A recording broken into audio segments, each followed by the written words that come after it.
Que a paz do nosso Mestre Jesus se faça em nosso coração e que ela permaneça em nós.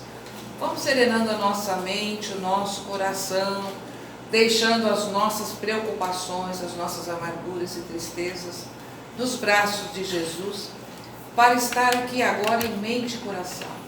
E assim vamos fechando os nossos olhos, elevando os nossos melhores pensamentos em gratidão, nos envolvendo com a espiritualidade que se faz presente nessa casa bendita nessa noite. E rogando o amparo do nosso Mestre Jesus, que Ele possa nos envolver em seu amor, em sua luz, em sua misericórdia. Que o Evangelho dessa noite possa também chegar aos nossos entes queridos, em formas de vibrações de fé, de esperança, principalmente de perseverança e sabedoria para lidar com as situações que acontecem no nosso dia a dia. E assim, vamos rogando a Maria de Nazaré que nos envolva em seu manto de luz e de amor. E assim vamos rogando ao Divino Mestre, amigo, que possamos olhar os nossos semelhantes com os olhos da bondade e da benevolência. Abençoa, Senhor, as nossas transformações, as nossas mudanças, mesmo que sejam mínimas ainda, mas a nossa consciência já nos faz perceber que precisamos caminhar e seguir rumo à evolução. E nós te rogamos, Mestre amigo, que leve ao nosso Pai Criador, em forma de louvor e gratidão, a oração que o Senhor nos ensinou. Pai nosso que estais no céu, santificado seja o vosso nome. Venha a nós o vosso reino, seja feita a vossa vontade, assim na terra como nos céus. O pão nosso de cada dia nos dai hoje. Perdoai as nossas ofensas, assim como nós perdoamos aqueles que nos têm ofendido. E não nos deixeis cair em tentação, mas livrai-nos, Senhor, de todos os males. Graças a Deus, graças a Jesus e graças aos Espíritos de luz.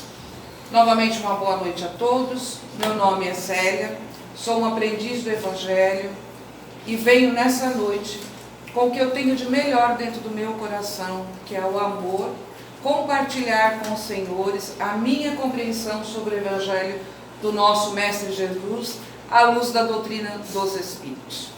Nós fizemos uma proposta de começar todas as palestras indicando um livro, uma boa leitura.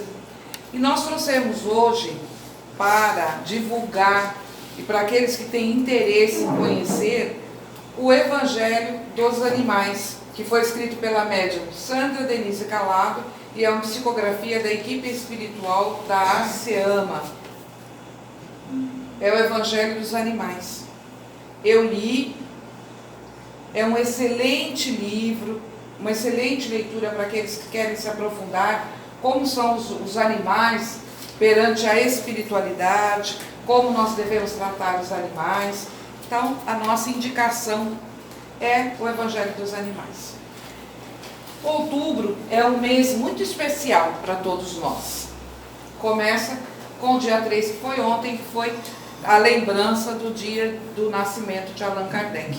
Nosso respeito, nosso carinho e principalmente a nossa gratidão ao senhor Allan Kardec e por todo o legado que ele nos deixou para a nossa doutrina dos Espíritos. O nosso respeito. Hoje é dia 4 de outubro, hoje é dia de Francisco de Assis, também protetor dos animais. Nosso exemplo de bondade, aquele que realmente seguiu as diretrizes do nosso Mestre Jesus. Abandonou a fortuna que tinha e trabalhou em prol dos pobres, dos animais, viveu em harmonia com a natureza e com os seus semelhantes. Seguiu Jesus realmente. Ele deixou para trás tudo e seguiu Jesus. Então eu quero acreditar que para nós é um grande exemplo, Francisco de Assis. E gostaria também de dizer que todas as vibrações, todas as vezes que fazemos uma oração para Francisco de Assis, automaticamente é revertida para os animais. Olha que coisa boa, né? Às vezes, principalmente os protetores dos animais, eles estão sempre rogando, né, auxílio da espiritualidade, São Francisco de Assis, e sabendo que qualquer vibração, qualquer oração oferecida, seja por qual motivo, a vibração também chega aos nossos animais. Isso é muito importante. Mês de outubro também é o mês rosa, o mês da conscientização do câncer na mulher, do câncer de mama e muitos outros cânceres. Célia, todo mês é mês de se levar o conhecimento sobre o câncer, é verdade. Mas o mês de outubro é destinado para que a gente crie campanhas, conscientize as mulheres da prevenção, do autoexame, de se preocupar consigo. E todos nós temos pelo menos 3 mulheres na nossa vida. Ah, não sou mulher, mas eu tenho minhas 2 avós e uma mãe. Para que eu tivesse nascido, eu precisei de 3 mulheres. Então nós temos dentro da casa da gente uma mulher que a gente precisa tratar com amor, com respeito, com acolhimento, com carinho e principalmente a todos que passam pelo câncer. Não sabe falar nada, não sabe o que dizer? Olha bem nos olhos da pessoa e diz de todo o amor e de todo o coração: eu estou aqui, o que eu posso fazer para te ajudar?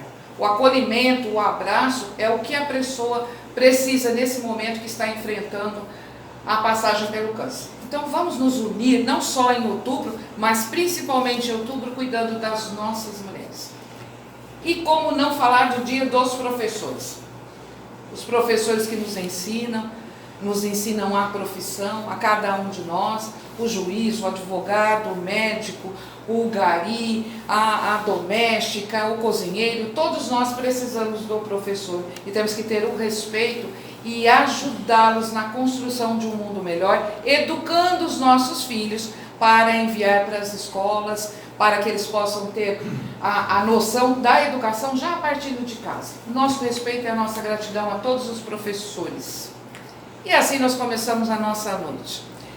O Evangelho segundo o Espiritismo, a tarefa que nós temos nessa noite, é falar sobre o capítulo 1 do Evangelho segundo o Espiritismo, eu não vim destruir a lei. Lembrando que o Evangelho segundo o Espiritismo é embasado no Sermão da Montanha. Se você pensar, se você olhar, todas as lições do Evangelho vêm trazendo a moral de Jesus. Foi o primeiro discurso público de Jesus, foi o Sermão da Montanha. Todos nós, encarnados e desencarnados, ouvimos essa lição na íntegra. O capítulo é longo, nós não temos a pretensão de dar uma aula sobre o capítulo 1. Gosto sempre de incentivá-los a chegar em casa e a procurar a lição, a saber de como começou, principalmente aqueles que abraçam a doutrina dos Espíritos, que é esclarecedora. Então nós temos que procurar a leitura e saber que nesse capítulo traz as 3 grandes revelações.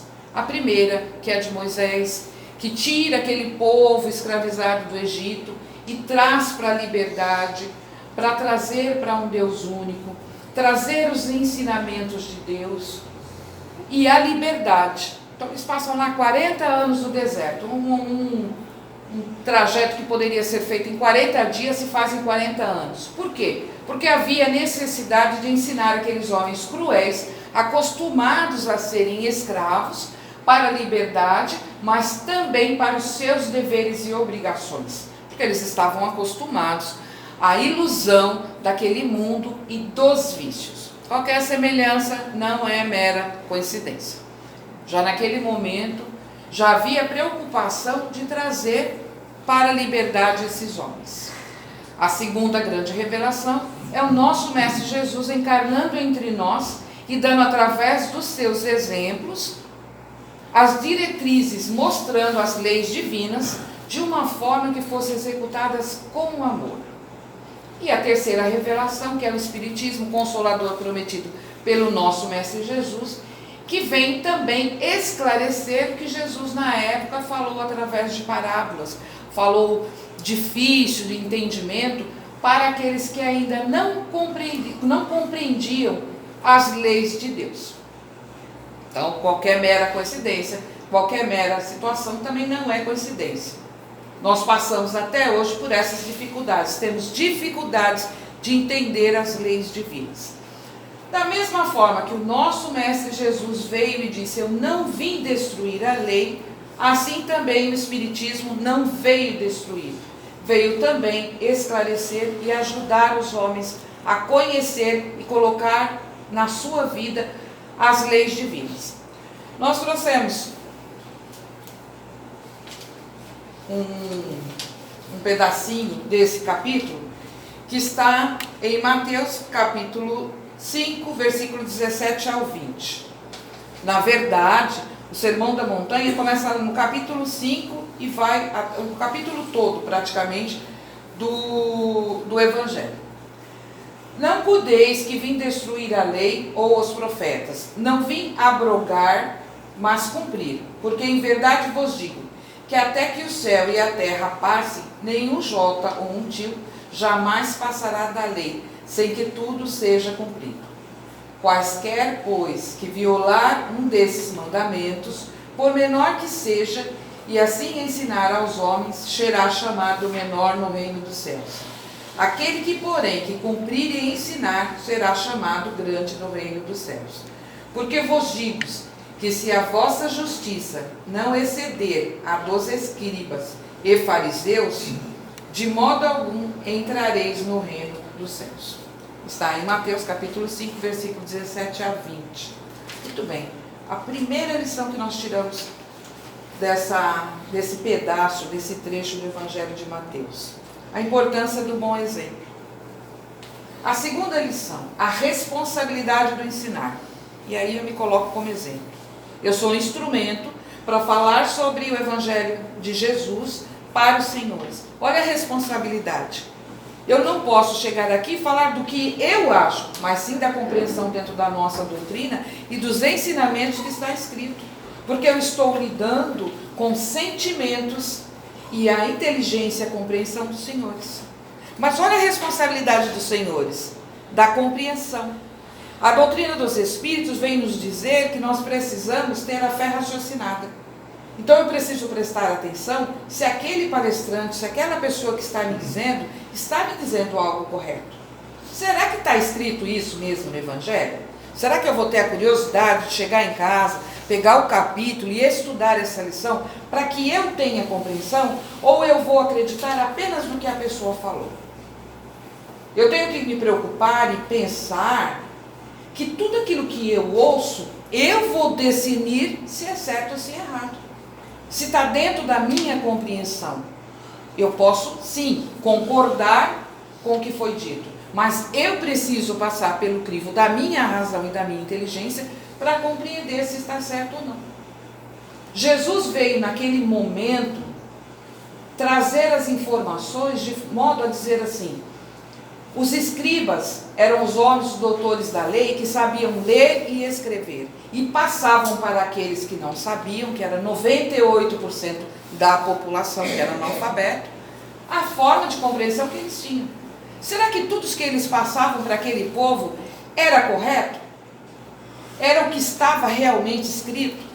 Que interpretação era dada para aquelas pessoas? E era isso que Jesus chamava a atenção.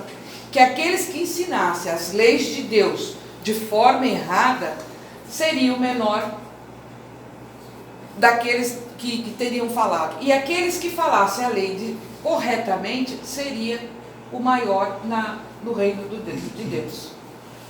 Os fariseus eram os doutores da lei, que eram adoradores da Torá, cumpriam a Torá, mas de forma como se fosse um verniz social.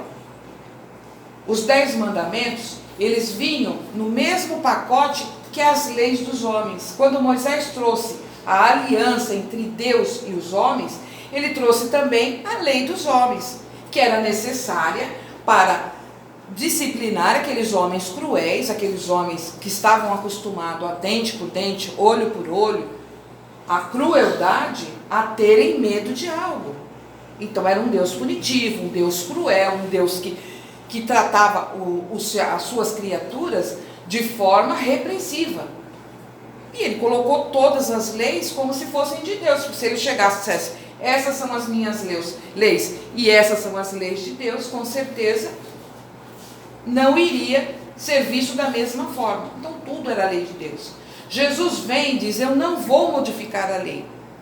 Mas ele lutou durante o tempo que esteve aqui para corrigir as falhas.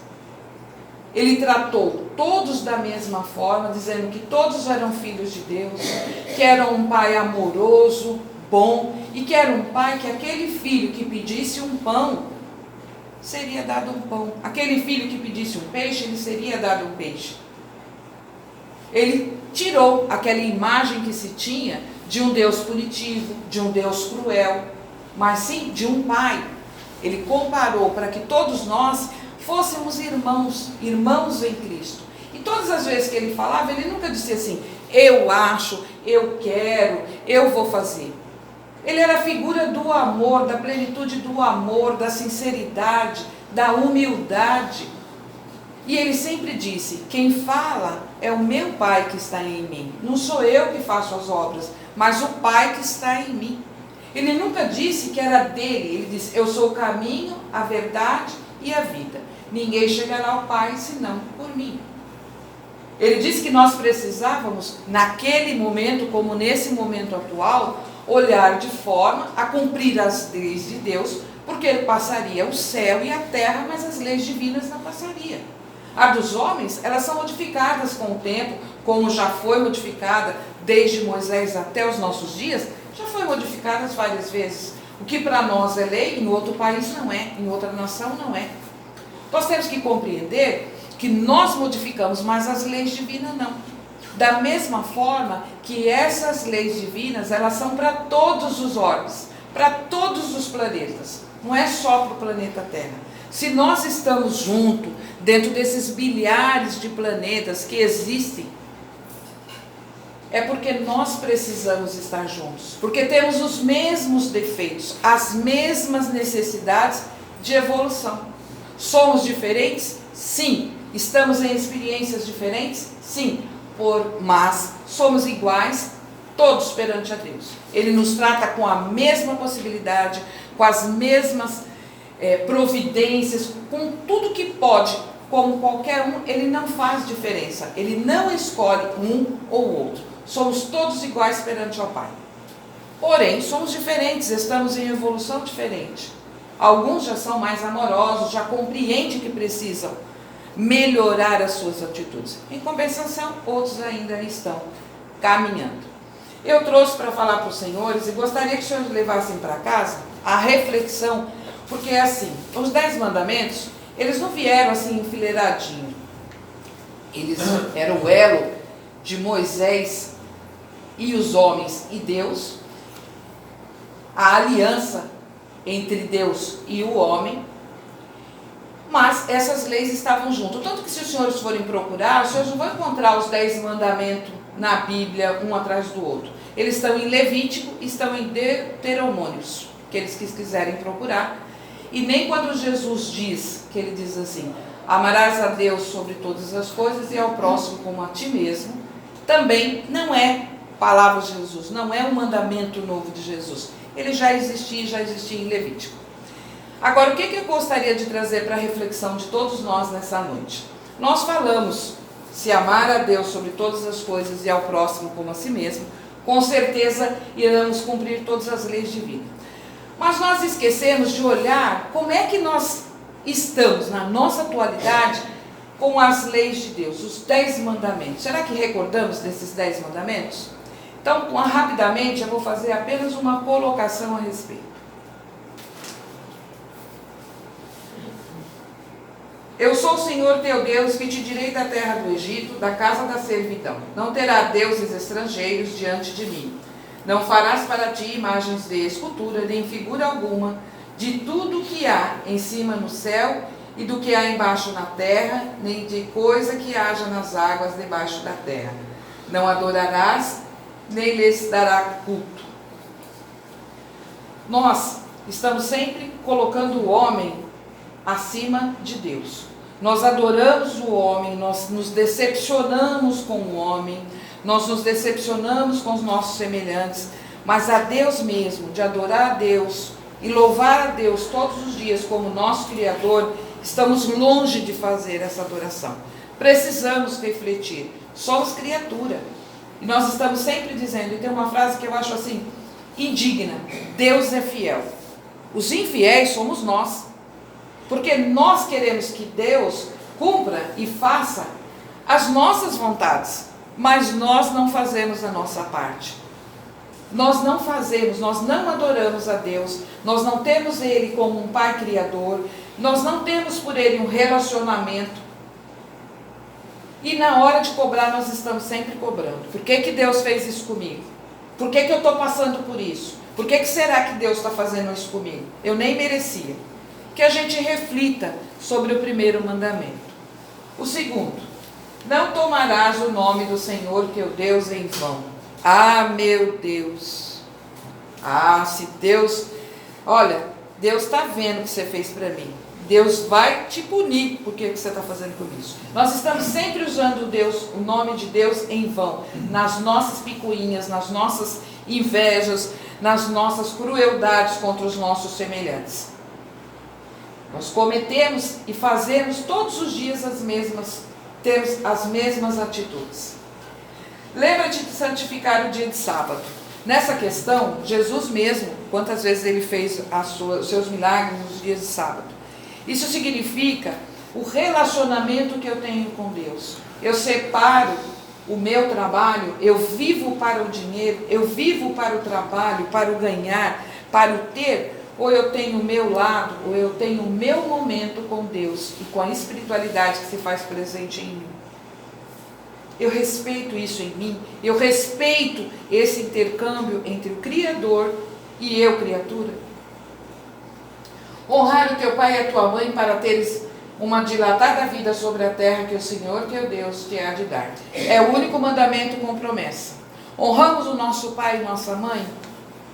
Quantos idosos estão sendo abusados? Filhos abusam dos seus pais, até com os seus benefícios, fazem empréstimos dos seus benefícios. Às vezes tem 50 anos, se separou, volta para casa, quer ser tratado pela mãe da mesma forma como se fosse uma criança. O pai e a mãe que tratam os filhos já velhos como se fossem criança. Nós estamos respeitando essa ligação, estamos constituindo esse laço de família, de criação, de criar os nossos filhos dentro das leis de Deus, com educação e principalmente com religião. Não estou dizendo a religião, mas evangelizar o seu filho. O seu filho realmente sabe dos teus exemplos como cristão, como espírita. Seu filho te acompanha, está com você. Quais são as boas informações sobre as diretrizes que Jesus nos deixou que seu filho sabe?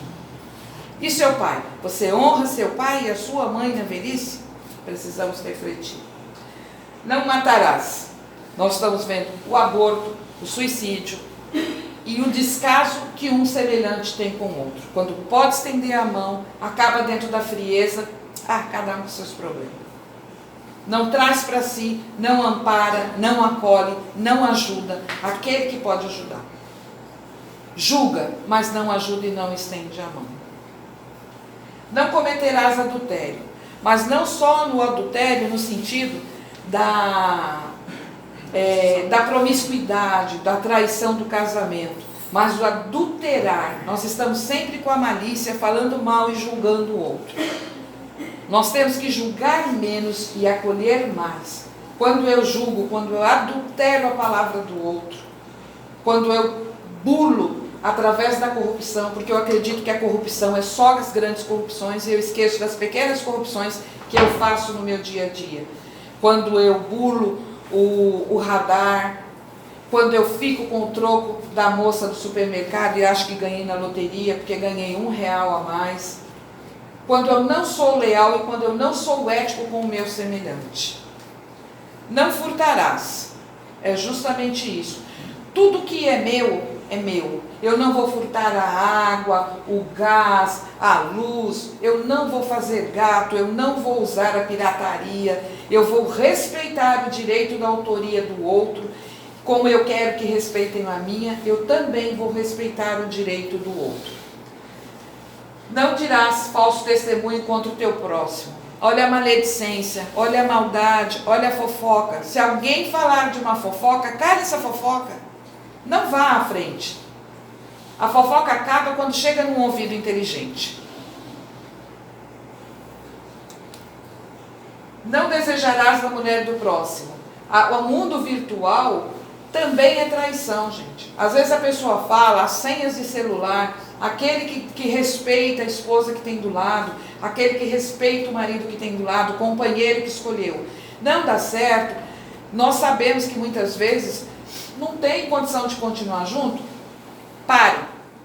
Uma conversa franca, decisiva e cada um vai para o seu lado. Mas o respeito com aquele que convive ao nosso lado é muito importante. A lealdade e a fidelidade fazem parte de um compromisso que nós assumimos com o outro e que devemos levar adiante. Não podemos romper, principalmente com o mundo virtual, que é o que mais acontece. Não cobiçarás a casa do teu próximo, nem o seu servo, nem a sua serva, nem o seu boi, nem o seu jumento, nem outra coisa que alguém ou algum lhe pertença. A inveja, nós estamos sempre falando que não somos invejosos. Estou com uma inveja branca de você. Gente, não existe inveja colorida. Inveja é inveja. E todas as vezes que nós descobrirmos em nós os nossos defeitos, significa que nós estamos evoluindo. Porque quando eu reconheço o meu erro, é mais fácil de eu corrigir. Eu vou corrigir, vou melhorar e vou passar para continuar e evoluir. A mensagem dessa noite é que a gente possa olhar os 10 mandamentos e ver onde é que eu estou falhando. O que eu posso melhorar? O que eu já compreendi e eu melhorei na minha vida? Eu trouxe para mim de aprendizado. Nosso tempo é compacto. Eu gostaria de falar mais 3 horas, mas eu sei que os senhores têm as suas ocupações. Então nós vamos fazer o nosso encerramento de uma forma muito amorosa, para que todos nós possamos sair daqui fortalecidos, que cada um dos senhores possa alcançar o que veio buscar nessa casa de caridade, dentro do merecimento pessoal de cada um, dentro da necessidade pessoal de cada um, e principalmente a misericórdia de Deus, nosso Pai Criador. Nessa noite em que comemoramos São Francisco de Assis para uns, para nosso irmão Francisco de Assis, né? A nossa gratidão, o nosso respeito, lembrando que precisamos viver em harmonia com os animais, com a natureza, com todos os seres vivos do nosso planeta, e que não existe fora do planeta. Tudo é dentro do nosso planeta Terra. Precisamos melhorar as nossas atitudes e cuidar muito bem do nosso planeta. Então, eu vou rogar aos senhores que depois de tanto receber nessa casa, nós precisamos trocar as nossas energias e doar o que nós temos de melhor dentro do nosso coração. E assim, nós vamos mais uma vez fechando os nossos olhos. Que brilhe a vossa luz. Sejam luz na vida do seu semelhante. Sejam luz na vida daqueles que os senhores amam. Amparem, acolham sempre. E assim vamos nos envolvendo no amor do nosso Mestre Jesus e rogando pelo nosso planeta Terra, por todos os países que o compõem. Que o que temos de melhor dentro do nosso coração, o nosso amor em vibrações de paz, de esperança, de fé, possa chegar a todos os locais onde haja uma dor, seja ela moral, material ou espiritual. Que alcance, Senhor, teu amor e tua misericórdia, Jesus, aos nossos irmãos que estão na rua abandonados, os nossos idosos, as nossas crianças desamparadas. Abençoa, Senhor, os hospitais, cada leito de dor, aos presídios, aos nossos irmãos encarcerados, sejam dentro ou fora dos presídios. Abençoa, Senhor, aos lares desajustados, a todos os nossos irmãos que passam pelo vício, pela dificuldade, seus familiares. Abençoa, Senhor, o nosso lar. Que teu amor e a tua luz ilumine cada cantinho do nosso lar, nos fortalecendo, nos amparando. E que esse amor e essa luz possa transbordar por janelas, portas, inundando todo o quarteirão. Abençoa, Senhor, essa casa que nos recebe, amparando a cúpula espiritual da casa, seus trabalhadores, encarnados e desencarnados, que neles se façam o ideal cristão. Abençoa, Senhor, todos os trabalhos que acontecem nessa casa, todos aqueles que passam por tratamento, pela caixinha de vibração, pela sala do passe, e assim, cada um possa receber, de acordo com a sua necessidade, seu merecimento e a misericórdia de Deus. Abençoa, Senhor, todas as religiões que falam em torno do nosso Mestre. Abençoa, Senhor, os nossos pedidos particulares. Colocamos e deixamos um pedido em aberto, para que a espiritualidade possa utilizar as nossas melhores vibrações aonde se fizer necessário. E assim, vamos dizendo: Senhor, fazei-me um instrumento de vossa paz. Onde houver ódio, que eu leve o amor. Onde houver ofensa, que eu leve o perdão. Onde houver discórdia, que eu leve a união. Onde houver a dúvida, que eu leve a fé. Onde houver erro, que eu leve a verdade. Onde houver desespero, que eu leve a esperança. Onde houver tristeza, que eu leve a alegria. Onde houver trevas, que eu leve a luz. Ó Mestre, fazei que eu procure mais consolar do que ser consolado, compreender que ser compreendido, amar que ser amado. Pois é dando que se recebe, e é perdoando que se é perdoado, e é morrendo que se vive para a vida eterna. Eu agradeço a todos por terem me ouvido, abraço a todos fraternalmente, minha gratidão e uma boa noite a todos. Muito obrigada.